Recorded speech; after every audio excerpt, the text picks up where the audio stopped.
하나님 말씀은 마태복음 5장 21절에서부터 26절까지의 말씀이 되겠습니다.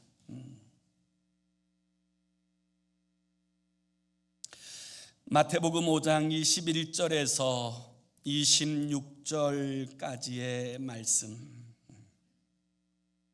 우리 다 찾으셔서 한 목소리로 함께 읽습니다. 시작. 옛사람에게 말한 바 살인하지 말라.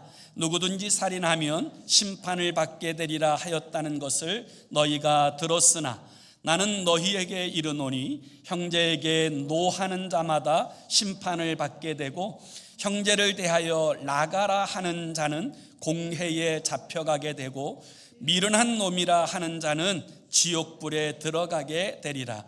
그러므로 예물을 제단에 드리려다가 거기서 내 형제에게 원망 들을 만한 일이 있는 것이 생각나거든 예물을 제단 앞에 두고 먼저 가서 형제와 화목하고 그 후에 와서 예물을 드리라. 너를 고발하는 자와 함께 길에 있을 때에 급히 사화하라. 그 고발하는 자가 너를 재판관에게 내어주고 재판관이 옥리에게 내어주어 옥에 가둘까 염려하라. 진실로 내게 이르노니 내가 한 푼이라도 남김없이 다 갚기 전에는 결코 거기서 나오지 못하리라. 아멘. 우리는 지난 시간에 예수님께서 율법을 폐하러 오신 것이 아니라 율법을 완전케 하러 오셨다라는 사실에 대하여 주의 말씀을 묵상하였습니다. 예수님께서 이 땅에 오신 목적은 주님께서 친히 세우신 바 율법과 그 계명대로 말씀하신 바를 성취하시고 그리고 완전케 하시기 위하여 이 땅에 오셨을 뿐만 아니라 주님은 십자가에서 그 모든 구원을 그리고 구약의 모든 언약을 완성하셨다라는 사실에 대하여 우리가 함께 주의 말씀을 묵상하였습니다. 그리고 오늘부터는 이제 이 산상수훈에 나오는 이 말씀 가운데 그러면 천국 백성들은 어떻게 살아야 할 것인가에 관하여 함께 주의 말씀을 묵상하려고 합니다. 오늘 주님께서 이 말씀을 들려주실 때에 이런 표현으로 먼저 등장하게 됩니다. 옛사람에게 말한 바. 이 산상수훈의 본론 부분에 들어올 때 주님께서 반복적으로 말씀하시는 것 중에 하나가 옛사람에게 말한 바 이런 표현이고요. 또 하나는 무엇이라고 너희가 들었으나 라고 하는 표현이 이제 반복되어서 나오게 되어지는 것을 봅니다. 이 표현이 나오게 되어진 이유는 바리새인들과 서기관들을 통하여 이 율법에 대한 해석을 받은 그 사실을 상기시키고 있는 것입니다.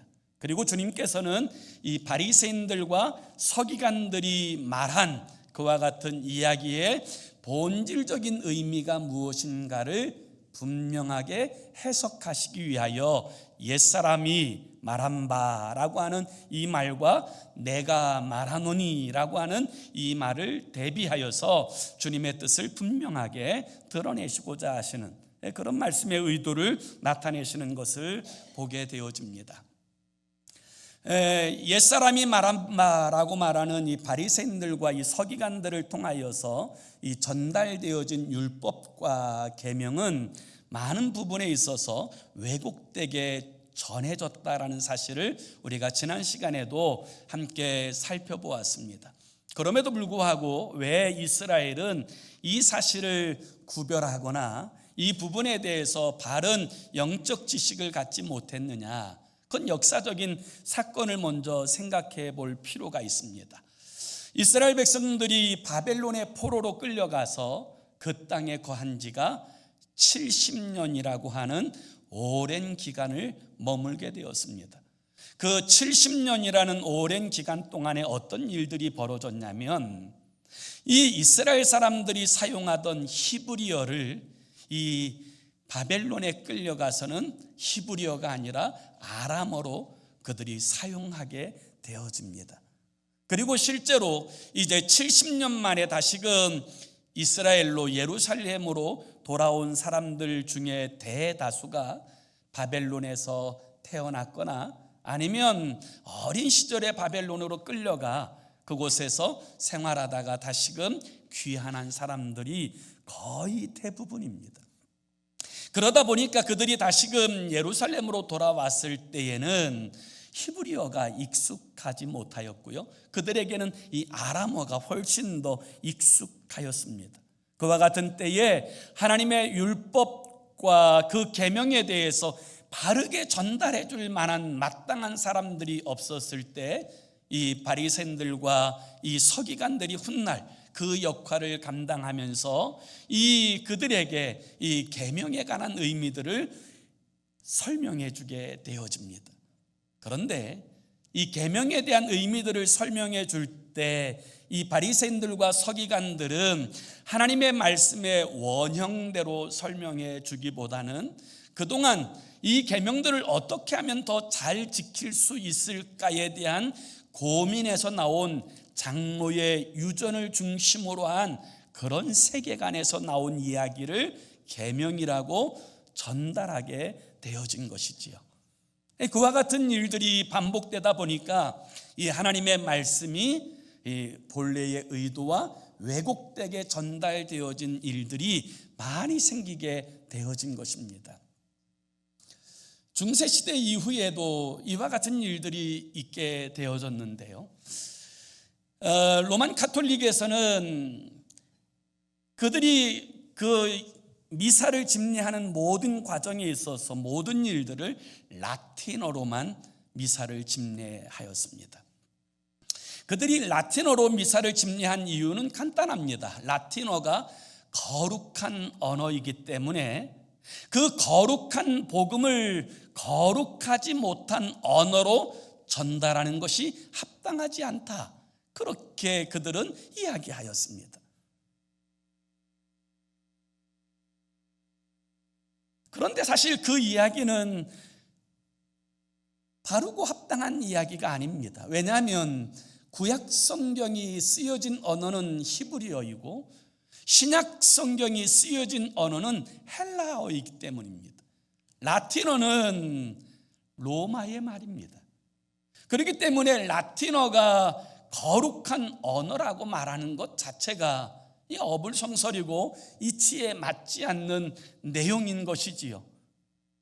마틴 루터가 종교개혁을 하면서 이 라틴어로 독일어 성경을 처음 낼 때까지만 해도 모든 사제들이 이 라틴어로만 이야기를 하고, 그리고 라틴어로 된 성경을 자기들만 독점하여 읽고 자신들이 해석하여 전하다 보니까 이 사람들은 이 주님께서 말씀하신 이 말씀의 원본, 그 원형은 보지 못한 채 사제들을 통하여 전달되어지는 말을 하나님의 말씀이겠거니 하고 받아들이는 그런 현상이 벌어지게 된 거지요.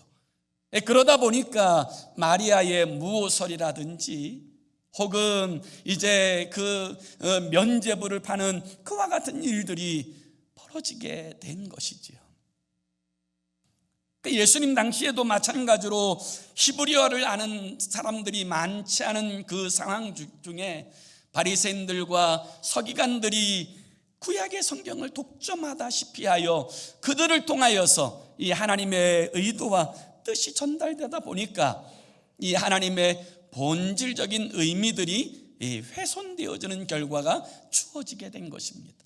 그래서 오늘 주님께서는 이 계명의 본질적인 의미가 무엇인지를 해석해 주는 말씀, 이것이 산상수훈의 본론에 해당되는 부분이라고 이야기할 수 있습니다.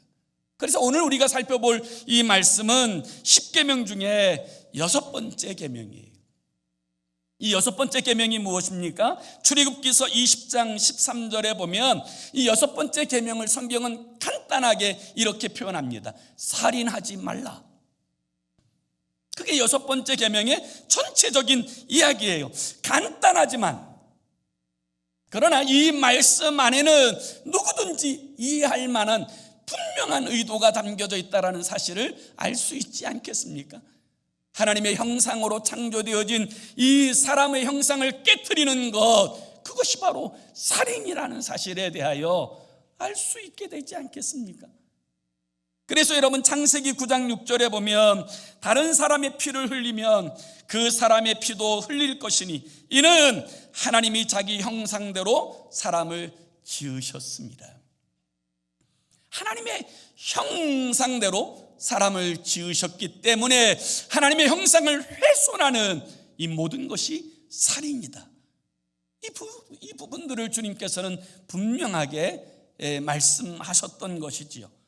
그런데 오늘 이 바리새인들과 사두개인들 혹은 이 서기관들을 통하여서 그 당시 옛사람들이 말하였던 것은 무엇입니까? 다시 한번 21절을 보세요.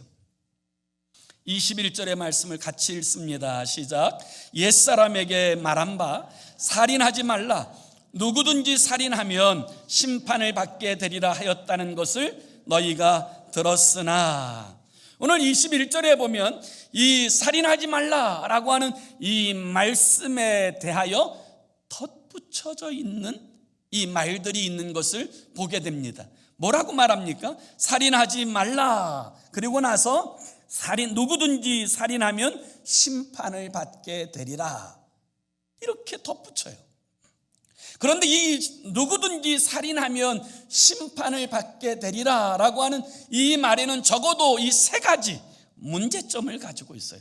그 첫 번째는 뭐냐면 누구든지 살인하면 이라는 이 단어를 통하여 마치 이 살인하지 말라라고 하는 이 말씀의 의미가 외적인 살인에만 국한되어지도록 하는 그 결과를 가져오게 되는 거예요. 사람을 직접 죽이는 것, 그것만이 살인이라고 하는 그 결과를 가져오게 되어진 거예요. 여러분, 정말 사람을 직접 죽여야만 그것만이 살인입니까? 실제로 유대인들은 사람을 직접 죽이는 살인이 아니라고 하면 살인이라고 인정하지 않고, 그럴 뿐만 아니라 그들의 삶의 자리에서 자신들은 의롭다고 생각하고 행하였습니다. 제가 며칠 전에 뉴스를 보았는데요, 한국에서 이제 나온 뉴스인데 그 한국의 그 고리대금업자들에 관한 이야기예요.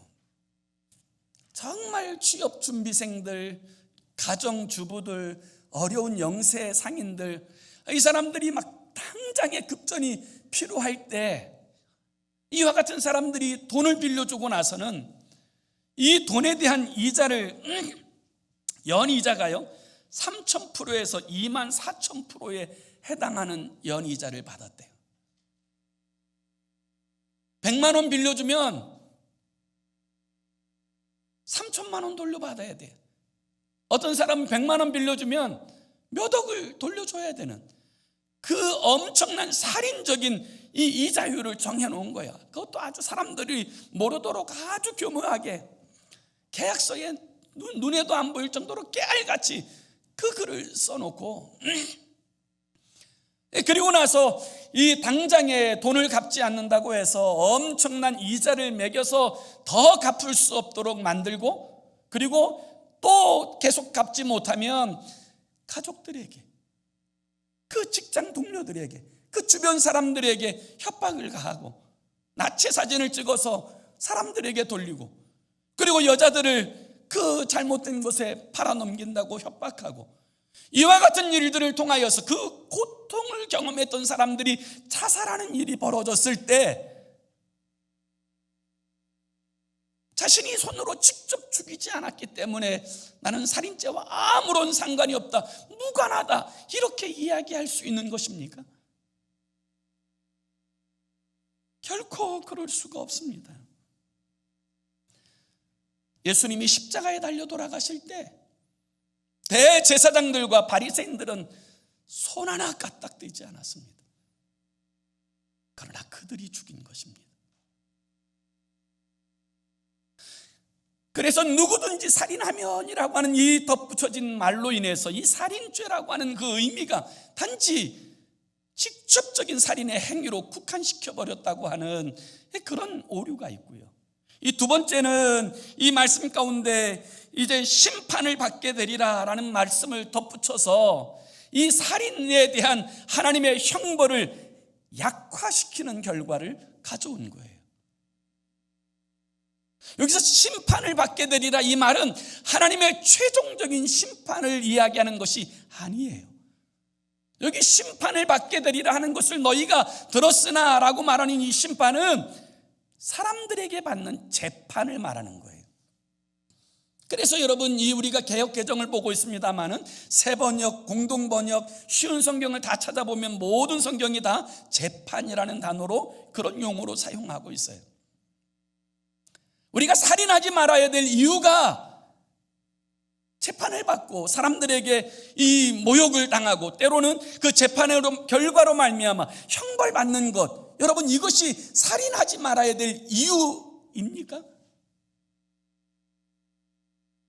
그래서 이 재판을 통하여서 어떻게 법리적인 해석을 통하여 그가 무죄를 선고받게 되면 그는 무죄가 되어지는 것입니까? 혹은 옛날 초법적인 왕들이 왕 위에 있어서, 이 법 위에 있어서 아무렇게나 사람을 죽여도 괜찮은 상황이 되어지는 것입니까? 그렇지 않습니다. 그래서 살인하지 말라, 이 말씀의 의도가 여러분 그들에 의해서 또다시 오욕되어지고 있는 거예요.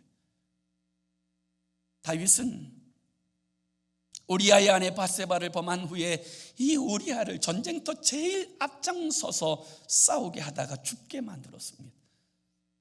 다윗은 그 손에 피 한 방울 묻히지 않았지만 그는 하나님의 심판을 받았어요. 세 번째 폐해는 나는 외적으로 살인한 일이 없으니 하나님 앞에 의롭다, 법을 지켰다라고 스스로에 대해 의를 주장하는 그런 결과를 낳게 되었다는 거예요. 나는 직접적으로 살인한 적이 없으니 내가 무슨 이 6번째 계명에 해당되겠는가? 나는 아무런 죄가 없다.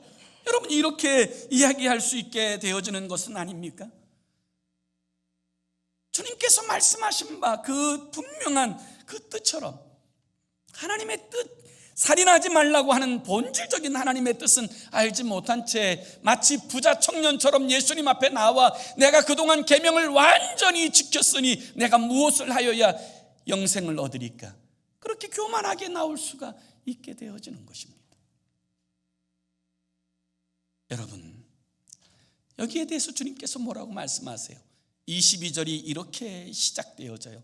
나는 너희에게 이르노니, 나는 너희에게 이르노니. 여러분, 이 표현은 아주 중요합니다. 왜냐하면 여러분, 이 산상수훈에서 예수님이 해석하시는 말씀마다 동일한 표현으로 등장하기 때문에 그래요. 나는 너희에게 이른다. 여기서 나는 누굽니까? 예수님이에요. 율법의 완성자, 율법을 주신 분이고 율법을 완성하신 분이고 율법에 대하여 누구보다도 최고의 권위를 가지고 해석하시는 분,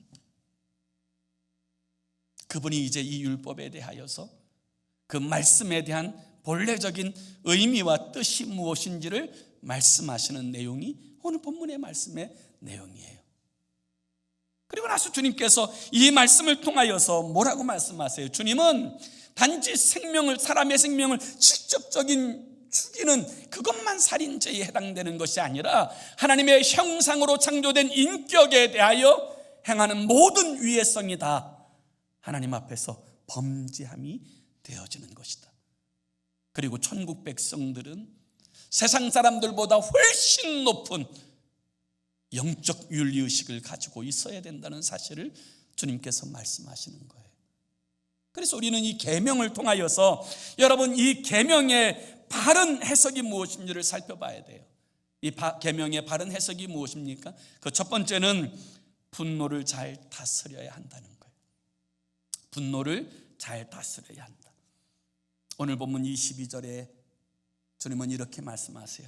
노하는 자마다 심판을 받게 되고.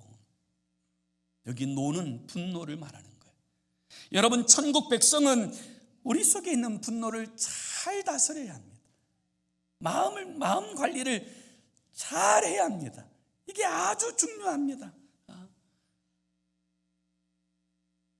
지난 1년 동안 미국에서는 총기 사고로 4만 5천 명이 죽었어요.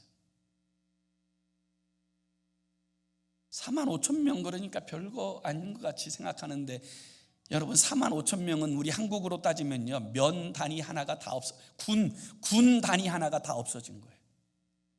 보통 한 군의 인구 숫자가 4만 명에서 5만 명 사이거든요. 1년에 여러분, 이 총기 사고의 대부분의 원인이 뭐예요? 분노예요. 분노. 참을 수 없는 이 분노 때문에 당장 이 흉기가 있으니까 그 일로 그 분노를 해결하는 그런 방식으로 나타나는 것, 이게 여러분 총기 사고 아닙니까? 여러분, 최초의 살인은 어떻게 벌어졌어요? 창세기서 4장 5절에 보면 가인과 그의 재물은 받지 아니하신지라 가인이 몹시 분하여 안색이 변하니. 하나님이 아벨과 그의 제사는 받으셨는데 자신과 그 제사는 받지 않는 것을 보고 안색이 변했어요. 분노가 일어났어요. 이 분노 가운데 어떤 일을 벌입니까? 애꿎은 동생을 불러다가 죽이는 최초의 살인자가 되어져 버리고 말았던 거예요. 그래서 여러분, 이 살인의 원인과 동기가 어디 있어요? 분노예요. 분노. 우리가 이 마음을 잘 다스리지 못하면 어느 순간 우리의 마음에 광기가 일어납니다. 견딜 수 없는 이 분노가 일어나요. 참을 수 없는 분노가 일어나요. 그런 상황에서 내가 지금 뭘 할 수 없으니까 할 수 없는 것이지, 뭔가 할 수 있는 역량이 있다면 총기를 가지고 뭘 하고 무슨 일들을 저지르는, 여러분, 그게 살인의 원인과 동기가 되어주는 것을 우리는 기억할 필요가 있어요.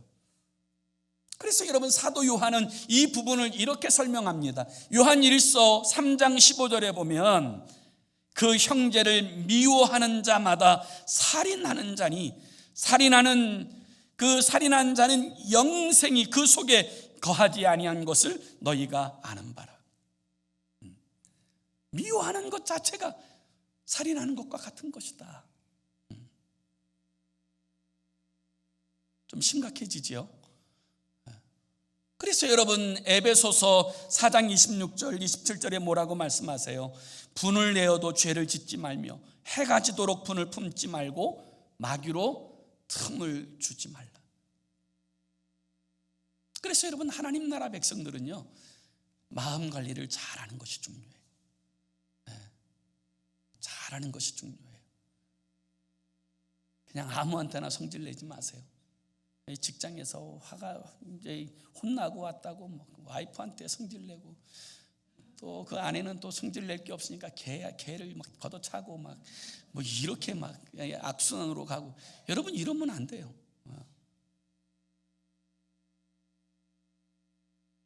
계명의 바른 두 번째 해석은 욕하는 자가 되지 말라는 거예요. 욕하는 자가 되지 말라는 거예요. 22절에 보면 주님은 이렇게 말씀하세요. 형제를 대하여 나가라 하는 자는 공회에 잡히게 되고. 여기 나가라는 말은요, 속이 비었다 이런 뜻이에요. 그러니까 우리나라 욕으로 따지면 저 골빈놈. 웃으시는 분들은 전력이 있으실 가능성이 많아요. 그런 표현이에요. 바보, 천치, 돌대가리. 그게 라가예요. 라가. 그 라가라고 하는 자마다 공회에 잡히게 되고, 이렇게 표현하는 거예요. 여러분, 하나님의 백성들이 그래서는 안 된다는 거예요. 안 된다는 거예요.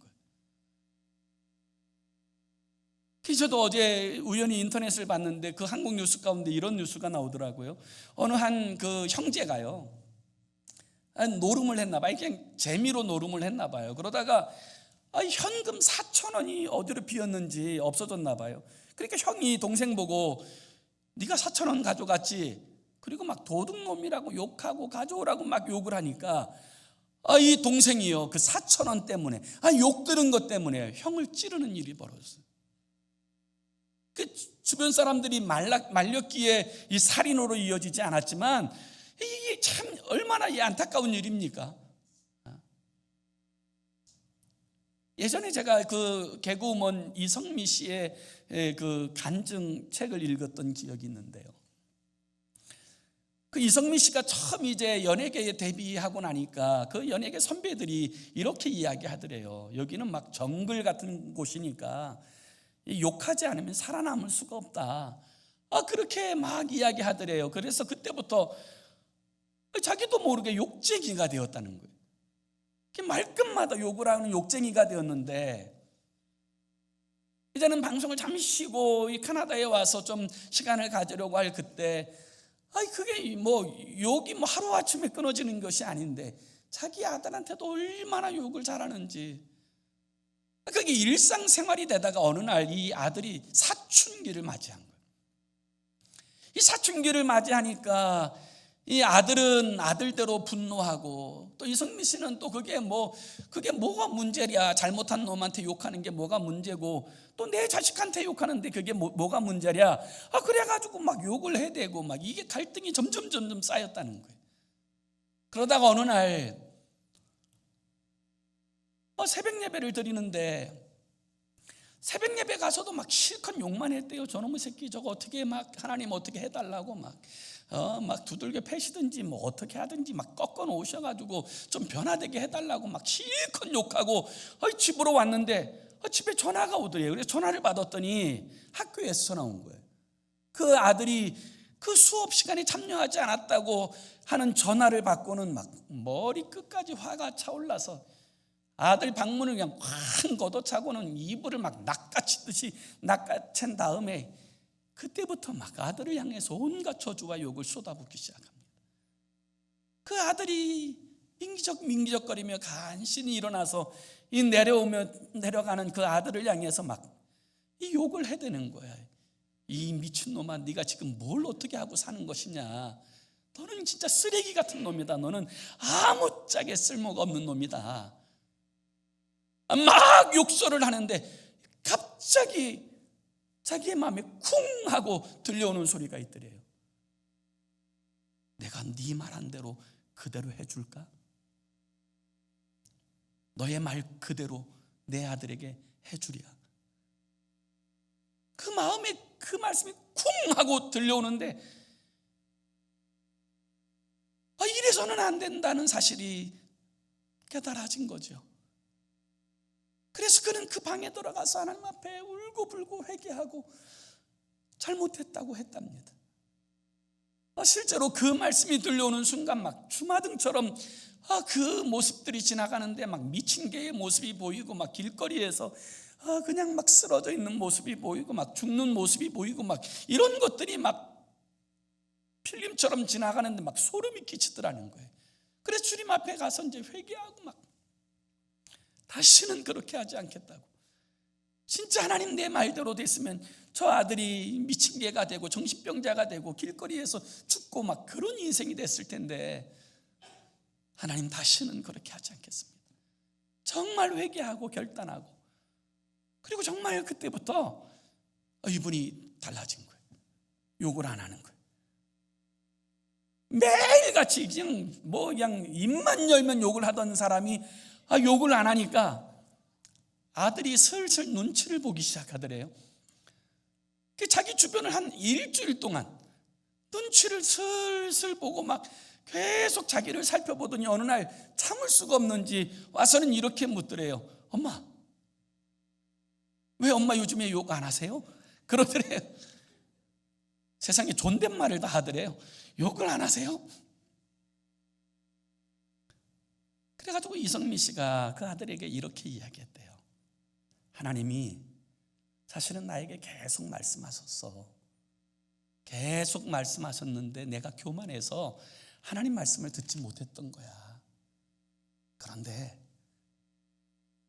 내가 드디어 하나님 말씀을 들었다. 나도 성경에 말한 것처럼 귀 있는 자는 들을지어다 하셨는데 나도 처음으로 귀 있는 자가 됐다. 그래서 내가 다시는 욕하지 않을게. 그렇게 이야기했다는 거예요. 그랬더니 이 아들이 2층으로 올라가면서 그 1층에 있는 동생들한테 한마디 하고 올라가더래요. 얘들아, 니네들은 좋겠다. 엄마가 변해서 니네들은 욕 안 먹고 사니 좋겠다. 그러면서 올라가더래요. 그런데 자기가 정말 욕하지 않고 그러니까 이 가정 분위기도 달라지고 이 가정이 점점 화목해지는 것이 느껴지더래요. 그러던 어느 날 이 저녁에 이제 그 아들 밥 먹으라고 이 둘째 딸에게 이제 둘째 아이인 딸에게 야 빨리 오빠한테 내려와서 밥 먹으라 그래라. 그래 둘째 아이를 올려보냈더니 이 둘째 아이가 올라가서는 너무너무 놀래가지고 이 내려오지도 않고 막 소리를 매력 지르더래요. 엄마 큰일 났어 그러더래요. 그래서 왜? 무슨 일이 났어? 왜? 무슨 일이야? 뭐야? 막 소리 지르니까 이 둘째 딸이 뭐라 그러냐면 엄마 오빠가 공부를 해.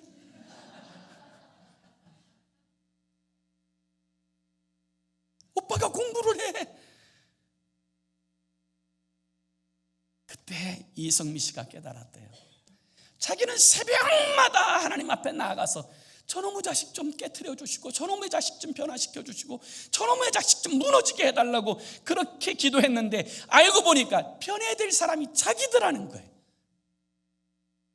자기가 변하니까 다 변하더라는 거예요. 오늘도 마찬가지.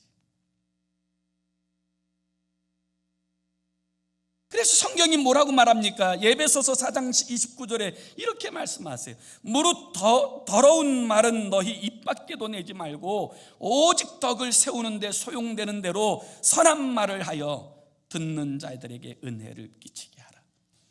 우리의 입술을 통하여 죽이는 말을 할 수도 있고 살리는 말을 할 수도 있어요.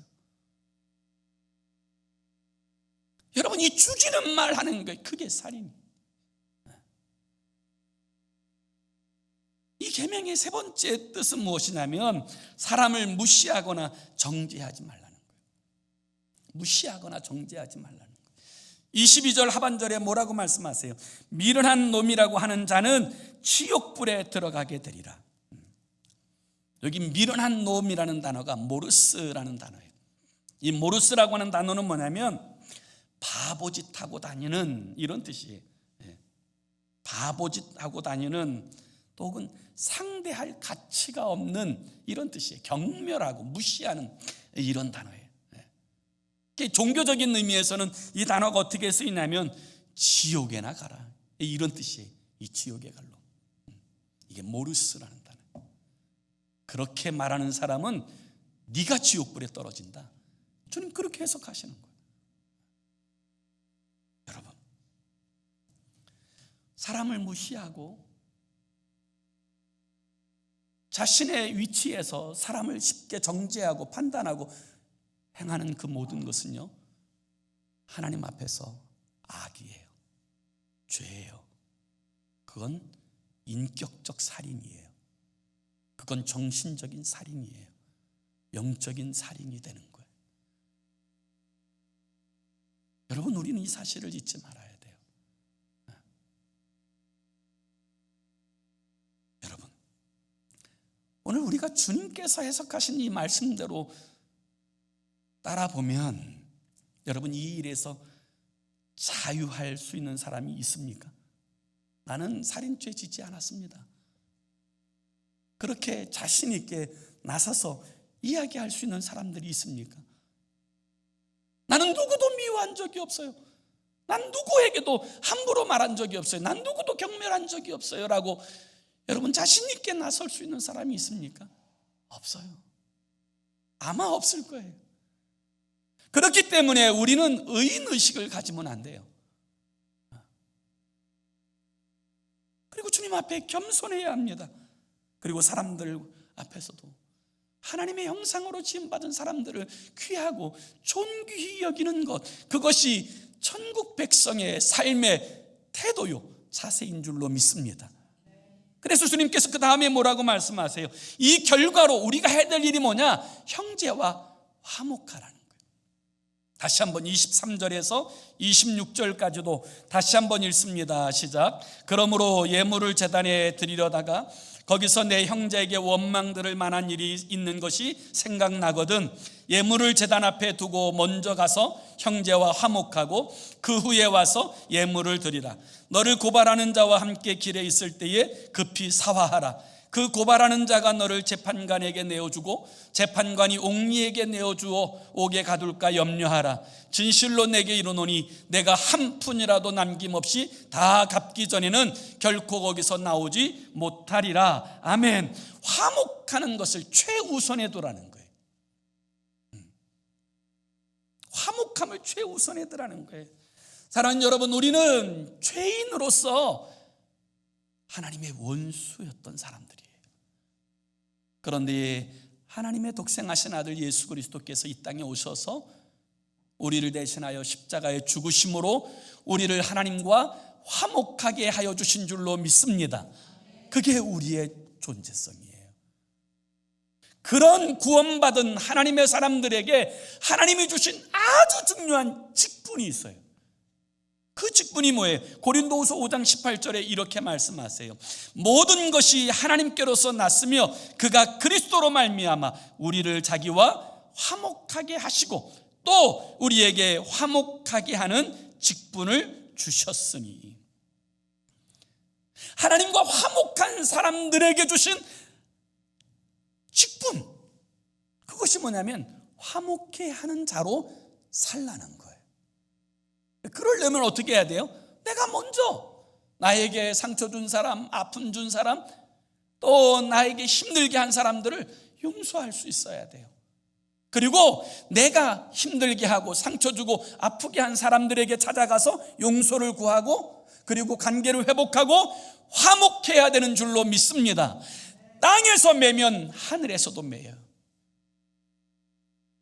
하나님께서는 하나님의 백성들이 이 세상에 살아가게 될 때 사람들과 화목하고 아름다운 관계와 교제 가운데 살아가는 것, 그것을 기뻐하세요. 그것이 하나님의 뜻이에요. 우리가 하나님의 영광을 나타내려면 그와 같은 사람이 먼저 되어져야 돼요. 오늘 우리들의 삶의 자리에서 최우선해야 될 일이 뭐냐? 여러분, 사람과의 맺힌 것이 없도록 다 풀어내고 화목해야 되는 줄로 믿습니다. 그것이 이 계명의 성취가 되어지는 거예요. 이루어짐이 되어지는 거예요. 세계제 2차 대전 때 히로시마에 원자폭탄이 떨어져서 30만 명이 넘는 사람이 죽고 재산이 날아가고, 그리고 그 피해 후유증은 말할 수 없는 그런 결과를 낳았어요. 전쟁이 끝나고 나서 미국 의회에서 이 원자폭탄을 제조하는 총책임을 맡았던 로버트 오펜하이머라고 하는 그 박사를 불렀어요. 그리고 이 오펜하이머에게 이렇게 의회에서 질문합니다. 그 무기를 방어할 수 있는 방법은 있습니까? 원자폭탄을 방어할 수 있는 방법이 준비되어져 있습니까? 그때 오펜하이머가 이렇게 말했어요. 네, 확실히 있습니다. 사람들은 이 오펜하이머의 이야기를 듣고는 또 다른 엄청난 무기 체계가 준비되어졌나 보다 이렇게 생각하였을 거예요. 그런데 놀랍게도 그 위대한 과학자는 이렇게 이야기합니다. 원자폭탄을 방어할 수 있는 유일한 무기는 평화입니다. 평화. 그것이 원자폭탄을 방지할 수 있는 유일한 무기입니다. 오늘도 마찬가지예요. 살인하지 말라. 그 하나님의 말씀의 계명을 주의 해석대로 지키는 방법은 화목하는 거예요. 네. 화목하는 거예요. 가족 간에도, 성도들 간에도, 이웃 간에도, 어떤 사람에게도. 운전하면서도 혹시 열받더라도 여러분, 주께서 우리에게 맡겨주신 바 그 직분을 따라 화목해 함이 하나님이 우리를 두신 중요한 목적이에요. 그 뜻을 이루어가는 화평케 하는 피스메이커로 사는 저와 여러분의 삶이 되기를 예수의 이름으로 축원합니다. 기도합시다. 우리 같이 함께 기도하기 원합니다. 이렇게 기도했으면 좋겠어요. 주님, 한 영혼을 천하보다 귀히 여기시는 주님의 관점을 회복시켜 주셔서 하나님의 형상으로 창조된 사람을 존귀히 여기고 사랑하며 살게 하여 주옵소서. 이 주님의 관점을 회복해 해달라고. 우리는 자꾸 이 주님의 관점에서 벗어나 이 인간적 관점에서, 세상적 관점에서 사람들을 보고 환경을 볼 때가 많아요. 주님의 관점으로 회복되어져야 정말 하나님께서 말씀하신 그 계명을 성취해내는 주의 사람으로 살게 되어지는 줄로 믿습니다. 오늘 우리의 마음에 있는 이 미움, 분노, 악함, 이 모든 추함들을 그리스도 예수님의 십자가 앞에 못 박고 이제는 그리스도 예수의 형상으로 말미암아 하나님께서 화목하게 하신 그 직분을 우리의 삶의 자리에 이루어내는 주의 사람이 되게 해달라고 합심으로 기도하겠습니다. 살아계신 하나님 아버지, 우리 하나님의 은혜와 사랑을 진심으로 감사합니다. 우리 주 예수 그리스도로 말미암아 우리와 화목케 되신 하나님께서 우리에게 주신 영광스러운 직분, 너희는 화목케 하는 직분으로 살아라. 그것이 아버지 주께서 우리에게 허락하신 영광스러운 직분인 줄로 믿습니다. 아버지 하나님, 오늘 우리들의 삶의 자리에 우리는 아버지 문제점으로 살았습니까?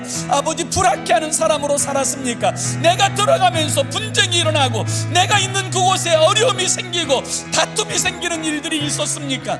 아버지 하나님, 오늘 주의 말씀 앞에 다시 한번 우리 자신을 내려놓게 하시고 우리로 하여금 주의 말씀 앞에서 화목케 하는 그 직분을 따라서 아버지 하나님의 형상으로 따라 지음받은 모든 사람들을 존귀히 여기고 사랑하며 존중하는 주의 사람으로 서게 하여 주옵소서. 하나님의 말씀대로 행하여 살아가는 우리의 삶이 되도록 주께서 통치하여 주시고 인도하여 주셔서 우리가 있는 그곳마다 아버지 하나님의 화목이, 평강이 넘쳐나도록 축복하시고 우리로 그 도구 되도록 하나님 사용하여 주시옵소서. 아버지, 좋으신 하나님, 살인하지 말라라고 하는 이 말씀에 담겨진 주님의 해석, 아버지 화목하는 자로 살라고 하셨습니다. 우리로 하여금 주님 두신 그 삶의 자리, 가정에서든 직장에서든 하나님 어느 곳에 두시든 그곳에서 화평케 하는 자로, 화목을 이루는 자로 행하여 살게 하여 주옵소서. 예수 그리스도의 이름으로 기도 올리옵나이다. 아멘.